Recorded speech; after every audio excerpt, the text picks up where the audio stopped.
प्रिय दोस्तों, एक बार की बात है। दूर दराज धरती के उस कोने में जहाँ सूरज की किरणें भी चुपचाप जंगल की छाँव में समा जाती थी, वहीं था दिगंत वन। यह कोई साधारण जंगल नहीं था। इसके पेड़ 1000 साल पुराने थे, जिनकी जड़ों में समय की कहानियाँ बसी थी। और इसी जंगल के मध्य सबसे ऊंचे वृक्ष पर बैठा था विराट, एक अद्भुत दिव्य पक्षी। उसके पंखों में सतरंगी आभा थी और सिर पर अग्निशिखा सी लाल नारंगी कलगी, जो दूर से ही चमकती थी। विराट कोई साधारण प्राणी नहीं था। कहते थे वह स्वयं काल का दूत है, जिसे अतीत और भविष्य दोनों का ज्ञान है। वह हर जन्म जन्मांतर की कथा जानता था और वनवासियों के लिए वह सचेतक था, वह जो आने वाले संकटों की सूचना देता। एक दिन दिगंत जंगल में हलचल मच गई। घोड़ों की तोपों और सैनिकों की चीखों के बीच एक युवती भागती हुई आई। वह थी राजकुमारी वैशाली, मालवगढ़ राज्य की इकलौती वारिस। किंतु आज उसकी आंखों में राज सिंहासन की चमक थी। अपनों के विश्वासघात का गहरा आभास था। उसके चाचा विक्रांत ने ही षड्यंत्र रचा था। राजमाता को जहर देकर मार डाला और राजा को बंदी बना लिया। वैशाली को भी मारने का आदेश दिया गया था, किंतु उसकी दासी कविता ने उसे बचा लिया और जंगल में भेज दिया। हाफती हुई वैशाली जब विराट पक्षी के सामने पहुंची तो उसे लगा मानो कोई दिव्य शक्ति उसे ताक रही हो। वह गिर पड़ी और रोते हुए बोली, हे दिव्य पक्षी, क्या इस संसार में कोई किसी का नहीं है? क्या अपनों का ही विश्वासघात हमेशा सहना पड़ता है? विराट ने अपनी गूंजती आवाज़ में कहा, बालिका, यही संसार का नियम है। परीक्षा अपनों की ही होती है, कोई किसी का नहीं, जब तक स्वार्थ साथ है। राजकुमारी ने सिर उठाकर विराट की आंखों में देखा। वहां उसे अपना समूचा भविष्य तैरता हुआ दिखाई दिया। विराट बोला, तू सोचती है तेरा अंत निकट है, किंतु वास्तविक यात्रा अब शुरू होती है। तेरे अपनों ने तुझे धोखा दिया। तेरे चाचा सिंहासन चाहते थे, लेकिन समय उनके साथ नहीं था। राज्य में अकाल आने वाला है, प्रजा तितर बितर होने वाली है और तेरे लौटने का समय भी निश्चित है। वैशाली की आंखों में आशा की हल्की किरण चमकी। तो क्या मैं फिर से अपने राज्य को पा पाऊंगी? विराट ने सिर हिलाया। सिंहासन पाना सरल है, किंतु अपनों की परीक्षा कठिन है। जब तू लौटेगी तुझे अपने ही रक्तजनों को क्षमा करना होगा, अन्यथा यह चक्कर चलता ही रहेगा। सचेत रहो राजकुमारी, तेरी यात्रा केवल राज्य पाने की नहीं, बल्कि सत्य को स्थापित करने की है। उस रात वैशाली ने विराट के पास ही विश्राम किया। पक्षी ने उसे दिव्य जड़ी बूटियों से चिकित्सा दी और उसकी आत्मा को बल दिया। प्रातःकाल होते ही वैशाली ने अपनी रेशमी साड़ी के छोर को कसकर बांध लिया और कहा, हे विराट, मैं अब रोऊंगी नहीं। अब मैं अपने राज्य की रक्षा करूंगी और अपनी प्रजा का उद्धार करूंगी। लेकिन पहले मैं स्वयं को उस योग्य बनाना चाहती हूँ, ताकि जब अपनों की परीक्षा का समय आए मैं सच और सत्य में भेद कर सकूं। विराट मुस्कुराया। उसकी आंखों में संतोष की चमक थी। उसने अपने विशाल पंख फैलाए और बोला, तू अब जाग गई है। तेरी साधना अब शुरू होगी। मैं तुझे युद्ध कला, नीति और आत्मसंयम सिखाऊंगा। तभी तू सच्ची रानी बनेगी और इस धरती पर नया युग ला पाएगी। आने वाले कई महीनों तक राजकुमारी वैशाली ने विराट के साथ कठोर साधना की। सुबह होने से पहले वह उठती, तलवार चलाना सीखती, धनुष बाण साधती और फिर विराट से नीति और दर्शन की शिक्षा लेती। विराट उसे बताता, युद्ध जीतना बाहुबल से नहीं, चित्तबल से होता है। शत्रु को परास्त करना सरल है, किंतु अपनों के बीच सत्य स्थापित करना कठिन है। एक दिन जब वैशाली थक कर बैठी, उसने कहा, हे गुरु, कब तक चलेगा यह संघर्ष? विराट ने कहा, जब तक तुझे अपने हृदय के भीतर का द्वंद्व शांत न लगे, जब तुझे अपनों से प्रतिशोध नहीं बल्कि न्याय की इच्छा जागे, वहीं तेरा विजय क्षण होगा। राजकुमारी वैशाली अब उस विराट पक्षी विराट की शरण में थी, जो न केवल अद्भुत आकार में था, बल्कि संसार के हर कोने में होने वाली घटनाओं का ज्ञाता भी था। विराट ने जब उसकी आंखों में देखा था तो उसने राजकुमारी के अतीत को देखा था। कैसे उसके अपने चाचा ने षड्यंत्र करके उसके पिता महाराज चंद्रकेतु को विष देकर मार डाला था। वैशाली का राज्य सिंधुपुर अब विश्वघातियों के हाथों में था। उसके अपने रिश्तेदारों ने ही मिलकर सिंहासन पर अधिकार कर लिया था और राज्य की प्रजा को लूट का शिकार बना लिया था। तुम्हारे जीवन की परीक्षा अब शुरू होगी। विराट ने राजकुमारी वैशाली से कहा, अपनों का धोखा सबसे गहरा घाव होता है, पर उसी आग में तपकर ही सोना खरा बनता है।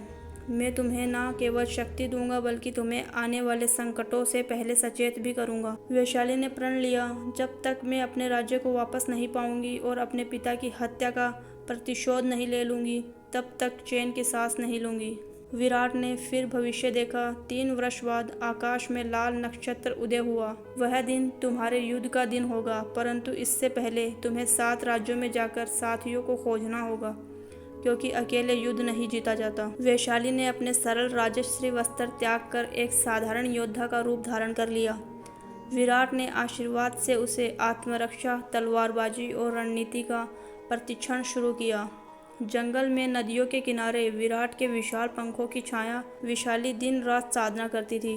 3 महीने बाद उसकी यात्रा प्रारंभ हुई। पहला पड़ाव था विषगढ़, वह राज्य जहां विषकला में निपुण योद्धा बसते थे। वैशाली जानती थी कि अगर युद्ध में विजय पानी है तो विषगढ़ के सेनापति नागेंद्र को अपने पक्ष में करना होगा। वह कठिन यात्रा करती हुई विषगढ़ पहुंची, जहां नागेंद्र ने उसे परखा। नागेंद्र ने शर्त रखी, जो कोई भी मेरी छाया से बचकर 3 रातें इस विषवन में जीवित रह जाए, वही मेरा साथी बन सकता है। वैशाली ने 3 रातें उस विष भरे जंगल में काटी, जहां सांप, बिच्छू और विषैले जीव का परीक्षण करते। तीसरी रात जब नागेंद्र स्वयं नाग रूप में आया, तब वैशाली ने अपनी तपस्या की शक्ति से उसे वश में कर लिया। नागेंद्र बोला, तुम्हारी आंखों में बदले की ज्वाला है और दिल में सच्चाई की शक्ति। मैं तुम्हारे साथ हूँ। इधर विराट अपने भविष्यदर्शी नेत्रों से सिंधुपुर में हो रही घटनाओं को देख रहा था। राजा बने वैशाली के चाचा ने अब पड़ोसी राज्यों से भी संधि कर ली थी, ताकि वैशाली के पास लौटने पर उसे खत्म किया जा सके। विराट ने आकाश में अपने पंख फैलाए और संदेश भावक पक्षियों को 7 दिशाओं में उड़ा दिया। उसने सभी पुराने मित्रों को चेतावनी दी, राज्य में अंधकार बढ़ रहा है। जो कोई भी न्याय और धर्म के साथ है, वह वैशाली के झंडे तले इकट्ठा हो जाए। वैशाली ने अपनी यात्रा में और भी साथी बनाए। दुर्गा, पूर्वी द्वीपों की स्त्री योद्धा, जिसने तलवार और चक्रव्यूह में वैशाली को परीक्षण दिया।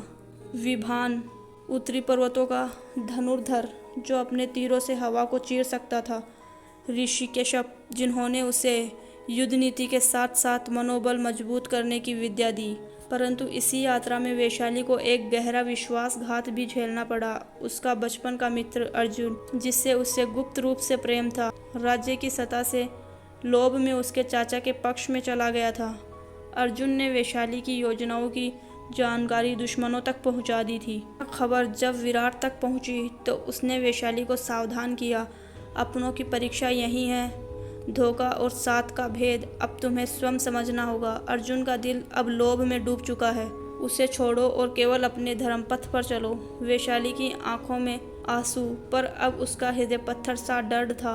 राजकुमारी वैशाली के भीतर अब सिर्फ बदले की आग नहीं थी, बल्कि न्याय की ज्योति भी प्रज्वलित हो चुकी थी। विराट पक्षी हर रात उसे आने वाले संकटों का बोध कराता और चेतावनी देता। ध्यान रखो, युद्ध केवल तलवारों से नहीं, धैर्य और विवेक से जीते जाते हैं। इधर वैशाली ने अपने संगी साथियों को इकट्ठा कर 7 राज्यों में बिखरी सेनाओं को संगठित करना शुरू किया। धीरे धीरे एक बड़ा दल उसके पीछे खड़ा हो गया। उन किसानों का जो अत्याचार से त्रस्त थे, उन सैनिकों का जिन्हें अपमानित किया गया था, और उन स्त्रियों का जिन्हें अपने स्वजन खो दिए थे। विराट ने आकाश में अपने पंख फैलाए और अपने गर्जन से पृथ्वी के योद्धाओं को जागृत किया। उसकी गूंज से पुरानी प्रतीक्षाएं याद दिलाई गई।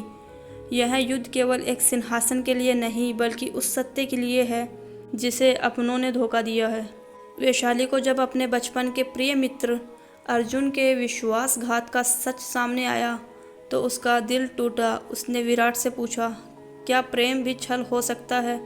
विराट ने उत्तर दिया, जो प्रेम लोभ से अंधा हो जाए वह प्रेम नहीं, बंधन बन जाता है। तुम्हें अब प्रेम को त्याग कर धर्म को अपनाना होगा।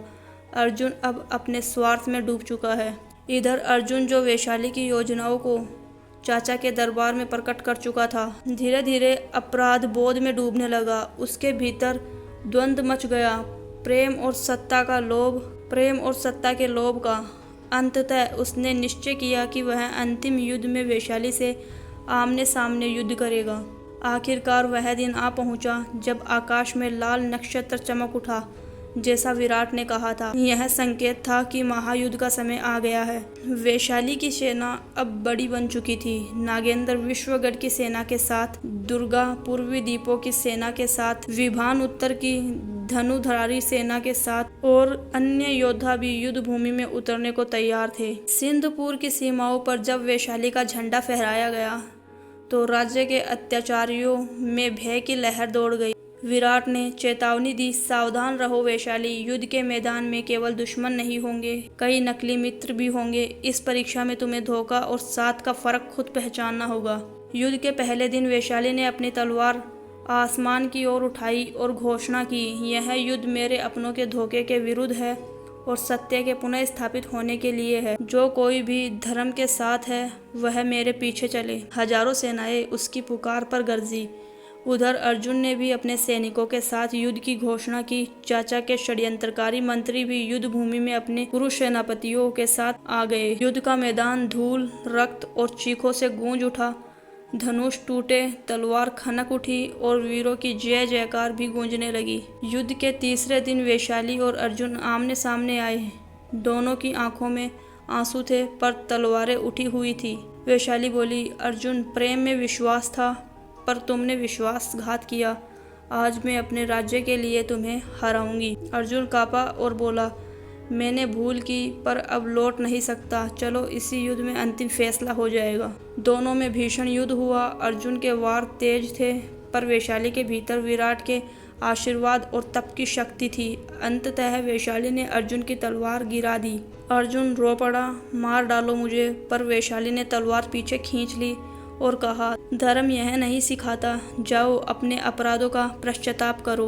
अंततः युद्ध में वैशाली विजय हुई। उसके चाचा को बंदी बनाया गया और उसे प्रजा के सामने उसके अपराधों का दंड दिया गया। सिंधपुर राज्य में फिर से शांति का सूर्योदय हुआ। वैशाली को महारानी के रूप में राज्याभिषेक किया गया। विराट पक्षी आकाश में उड़ान भरकर आशीर्वाद देता रहा। उसने वैशाली से कहा, तुमने अपनों की परीक्षा में विजय पाई, धोखा और साथ का भेद समझा और धर्म के पथ पर डटी रही, यही सच्ची विजय है।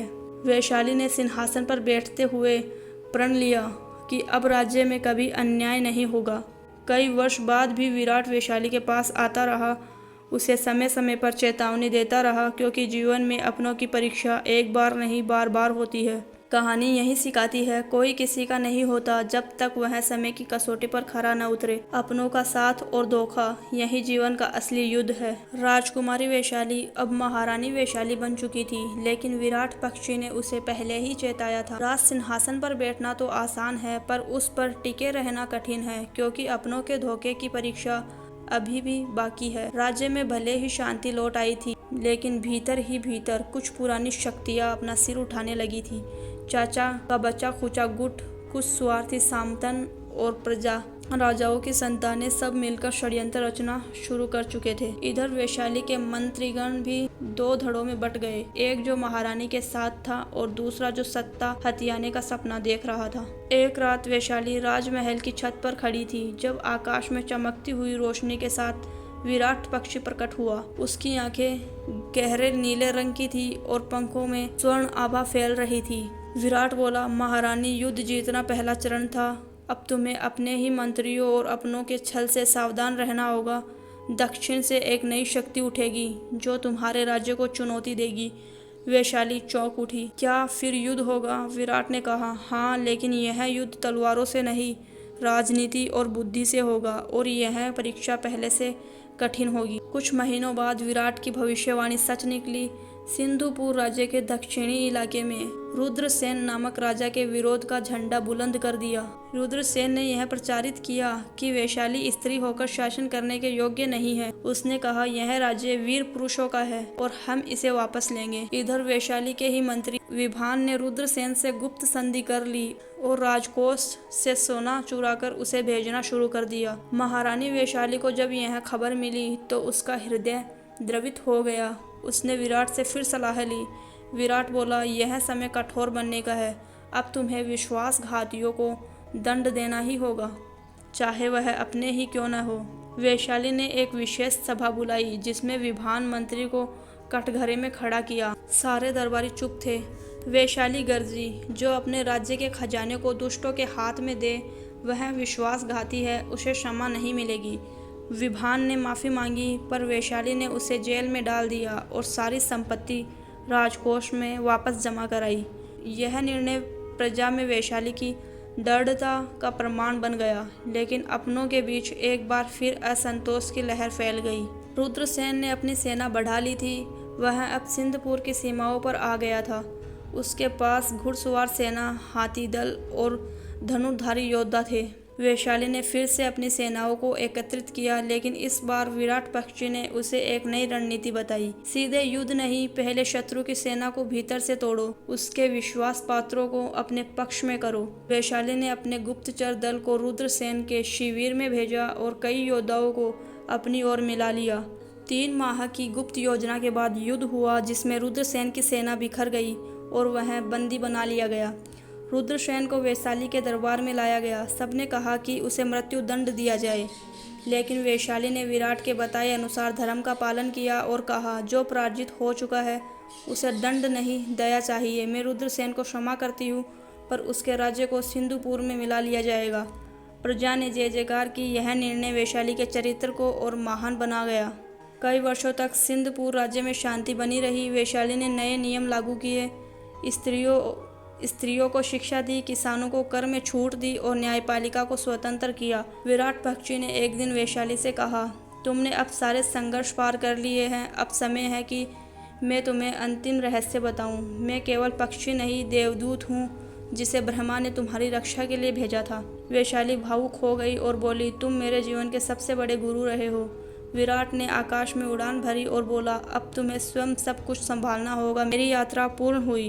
वैशाली ने अंत में अपने राज्य के युवाओं को एक संदेश दिया, जीवन में बार बार अपनों की परीक्षा होती है। कई बार धोखा मिलेगा, कई बार साथ मिलेगा, लेकिन धर्म, सत्य और न्याय का मार्ग कभी मत छोड़ना। उसने अपने अनुभव को धोखा और साथ की गाथा नामक ग्रंथ में लिखा, ताकि आने वाली पीढ़ियां जान सके कि सत्ता और प्रेम दोनों में परीक्षा अपरिहार्य है। सिंधुपुर राज्य स्वर्ण युग में प्रवेश कर गया। वैशाली के नाम पर नगर बसाए गए और उसकी प्रतिमाएं बनाई गई और दूर आकाश में विराट पक्षी की आभा अब भी चमक रही थी, जैसे हर युग में चेतावनी देता रहे कि सावधान, कोई किसी का नहीं होता जब तक समय उसकी परीक्षा न ले ले।